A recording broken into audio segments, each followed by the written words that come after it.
Os fabricantes de HD possuem linhas de produtos voltadas para o mercado de armazenamento de vídeo e de surveillance. Agora, esses HDs valem a pena o custo adicional?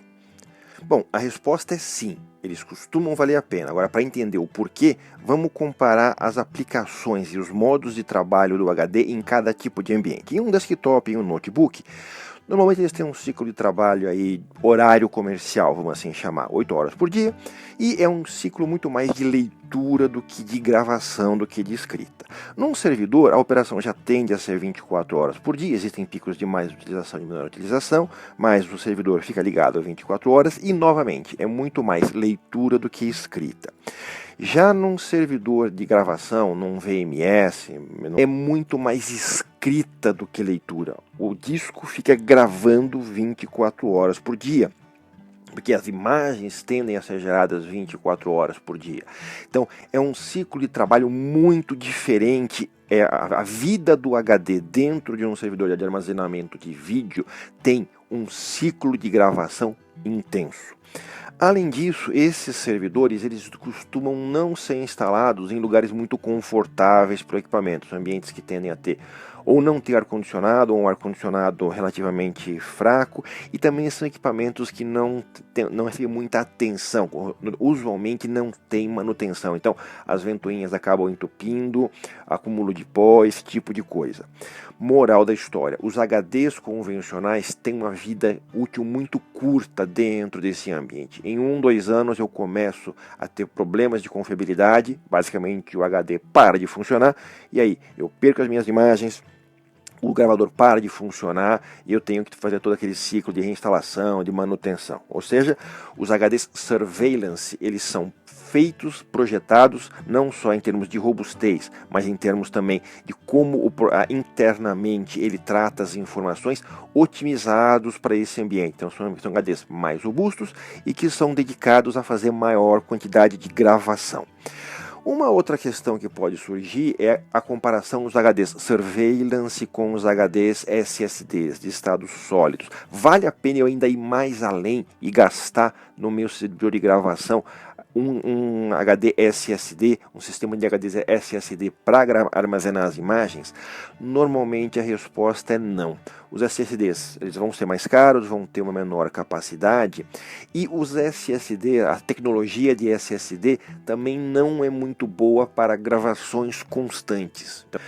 E além disso, uma das grandes vantagens do SSD, que é a velocidade de leitura de acesso, os HD Surveillance já são rápidos o suficiente para isso. Eles já têm essa característica. Então, eu ter um HD SSD mais rápido ainda não vai me melhorar. Eu não quero ver a minha imagem 3, 4 vezes. Eu quero ver ela em tempo real. Apenas eu quero que ela não engasgue. E aí, os HD Surveillance mais do que atendem isso. E mesmo se eu precisar 2, 3 vezes da velocidade convencional, os HD Surveillance vão conseguir. Tá? Então, raramente o SSD é uma boa ideia para eu armazenar as imagens em si. Bom, algumas dicas. Nem sempre a ideia de usar SSD é ruim. Por quê? Bom, primeiro, o SSD não tem partes móveis, então se eu tiver um ambiente que tenha vibração, ou um ambiente industrial, ou um ambiente dentro de um caminhão, dentro de um ônibus, dentro de um trem, gravações, por exemplo, dos passageiros, o SSD aí sim passa a ser uma boa ideia, porque a vibração e esse ambiente mais hostil não é uma boa coisa para os HDs convencionais de partes móveis, que é o caso dos HD Surveillance. Então, nesse tipo de situação, pode ser uma boa ideia eu usar o cartão SSD ou HDs SSDs. Dica número 2. Eu também posso usar esses HDs em conjunto num mesmo sistema, aproveitando o melhor de cada um e otimizando o custo final do meu projeto. De que maneira? Eu boto lá no meu servidor de CFTV um disco de SSD, por exemplo, 120 GB, só para fazer o boot do sistema operacional e o software de gravação, o software de VMS. Então eu vou ter uma máquina que inicia muito rápido, se eu precisar fazer uma manutenção, precisa reiniciar essa máquina, ela vai retornar a gravação muito rapidamente. Dentro dessa máquina eu coloco os HDs Surveillance para fazer a gravação de curto e médio prazo, por exemplo, uma semana. São aqueles HDs que vão ficar continuamente 24 horas por dia gravando. E eu posso criar uma outra camada de HDs convencionais, às vezes nem mesmo no próprio servidor, eu posso botar ele num armazenamento da rede, num NAS, num storage na rede, para armazenamento de mais longo prazo. Inclusive existem alguns softwares de VMS que automatizam esse processo. Como é que isso funcionaria? Bom, suponha que eu tenho em cima aqui o meu servidor de VMS, ele recebe as imagens das câmeras e grava internamente.